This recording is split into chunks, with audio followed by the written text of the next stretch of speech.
Guess who's back?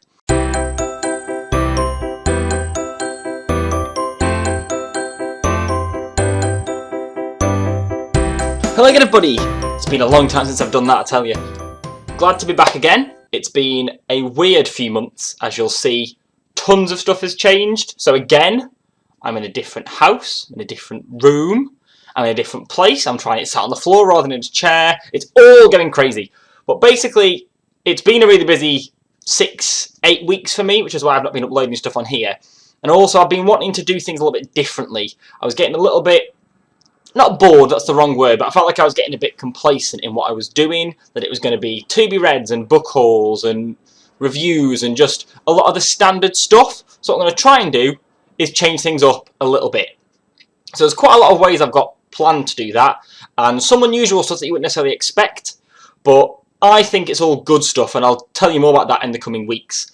For now, as an intro coming back video, I want to do something a little bit standard still, a little bit still familiar to me, but that's not a standard to be read or catch up or anything video like that.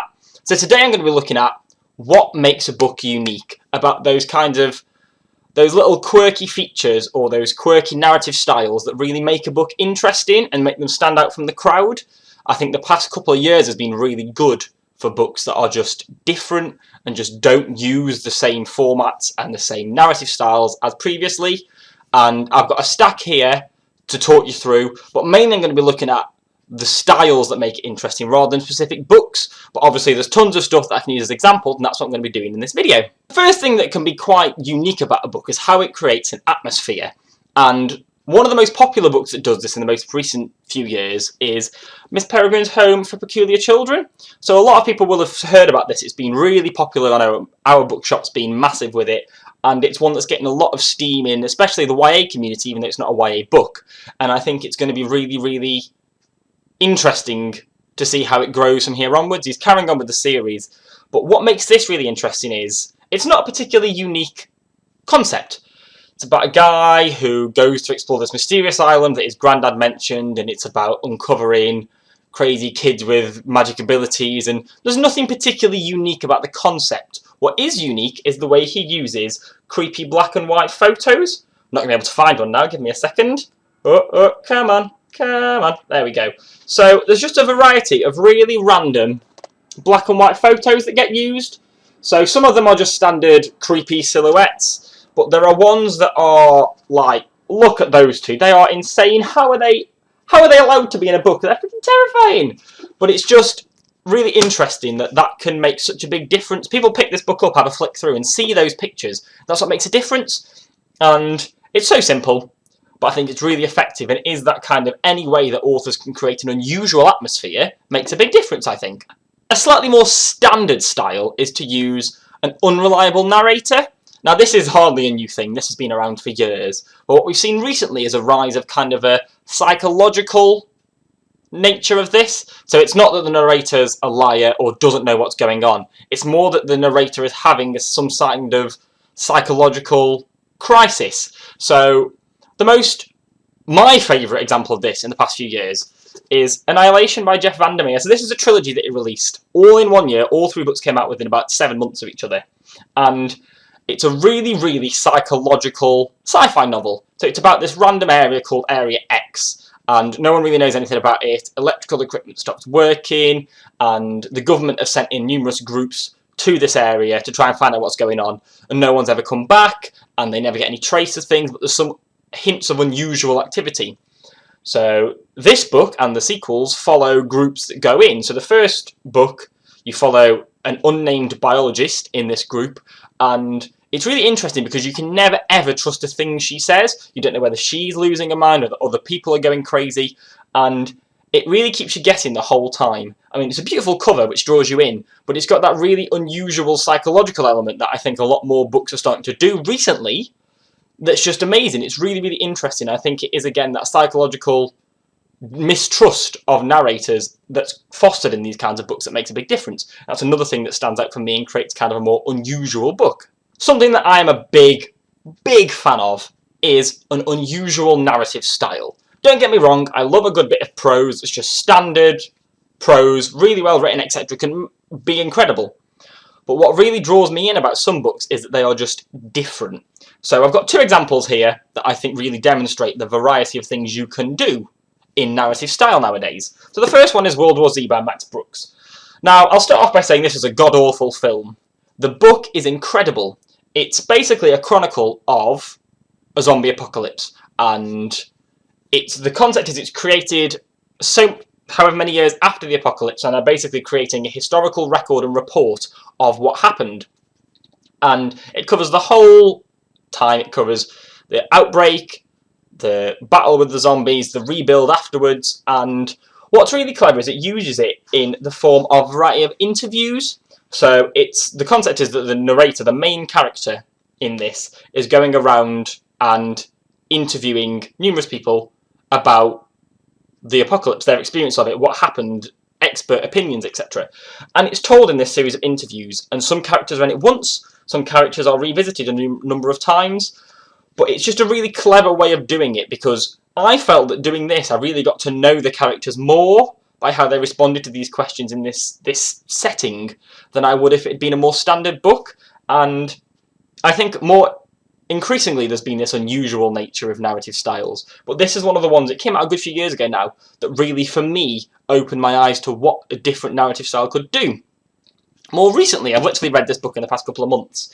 It's the new Dave Eggers book. I'm not going to read the title because it's ridiculously long, but you're not going to miss this on a shelf anyway. Look how bright it is, honestly.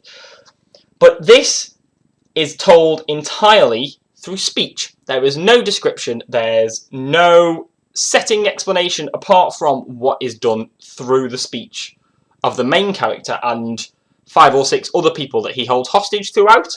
And it's literally just lines, lines and lines of speech. There's no speech marks, nothing like that. It's always presented like a play without... It's just really clever, and I found I got really gripped with this. I'd always thought that for me, actually setting was a really important part of creating a world, and all the description and the exposition was really important for me. But through this I found that actually you can get a really well-crafted story and a really interesting approach by not using that stuff, and Dave Eggers has always been a bit out there. But I absolutely love this, and I think it's really clever, and as soon as I picked it up and saw entirely speech, I knew I was going to buy it, and I think it's these kinds of unusual narrative styles that really make a book stand out for me, and that I think should be adopted more.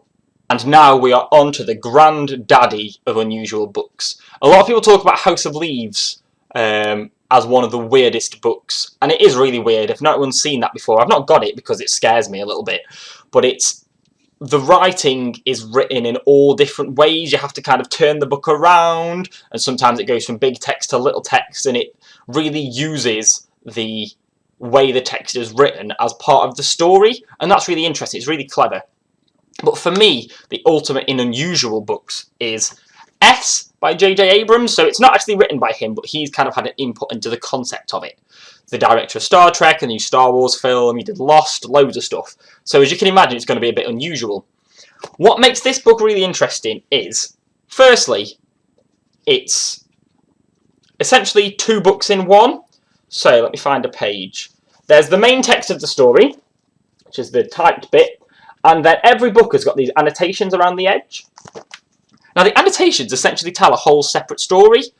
The annotations are from 2 people who borrowed the book from a library, who are having a conversation backwards and forwards in the margin about things in the book, about mysteries through the book, about what they think of it, and it's so clever, it's genius, it's really hard to read, I'm not going to lie, because you're reading 2 books at once, and you'll jump from one to the other as you're turning pages, and it creates a really big conundrum as to how to read it. Do you read all the annotations and then all the text, or vice versa? It's just really interesting. Also, it comes with pullouts. So for example, this page comes with a pullout letter. And further on in the book, you'll find pages with pullout newspapers and pullout, where is it? There's like a pullout business card. It's just the weirdest book. It's so clever. It's so unusual. I have to say I've never been able to read it all because it's quite hard work to do, and I don't find myself having that time to sit down and really work at a book so much. But it's just really clever how he uses two stories in one, like annotations in such a clever way. He uses these pull-out things, and it's really interesting. And I know my dad was the first one to introduce me to this book, and it made a really big impact on me. And I do wish there were more books along this lines that really thought outside the box. There's so many books published, there has to be something to differentiate it. And I think books like this are what really nail it. So there you have it. There is my ideas on what makes a book unique and what books can really do to stand out in the modern day and be just a little bit different to everything else that's published. Which I think is hard to do, but these books show it can be done. Now I hope you enjoyed this video. It's my first one for a while, kind of easing myself back in. But as I said, you can expect a lot of changes in the next few months. Some of you that might know that I'm going travelling in about 5 weeks. So as part of that, I'm going to be getting myself a new camera. And that means that I've got a new camera to use for this. It means I'm not having to use a webcam like I am now, which means I can be more mobile with it. I can do things in the shop that I work at. I can do things at author events that I go to, and there's so much more opportunity when I've got a more portable camera. And I'm really excited about the new avenues that's going to open up for me. I mean, you can't see from here, but I've currently got my webcam resting on a stack of Mary Berry books to try and get a decent height on it, and I'm just looking forward to getting that next step of a little bit more professionalism with it, and I'm looking forward to all the opportunities that will open up for me.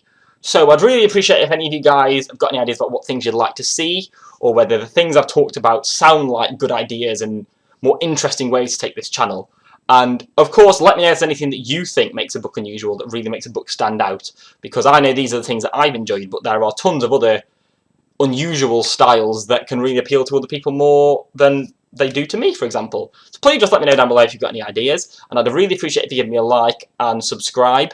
Somehow in the past couple of months I've managed to still gain quite a few subscribers. I'm not actually far off 200, which is really exciting actually. I hadn't realised till I looked a couple of days ago how close I'd got, and I'm looking forward to making that next big step and going to see what I can plan to do for 200th video. I've got some ideas already. There's some big things happening at work which I think I can take advantage of, but I'll keep you informed on them as we get close to that mythical target.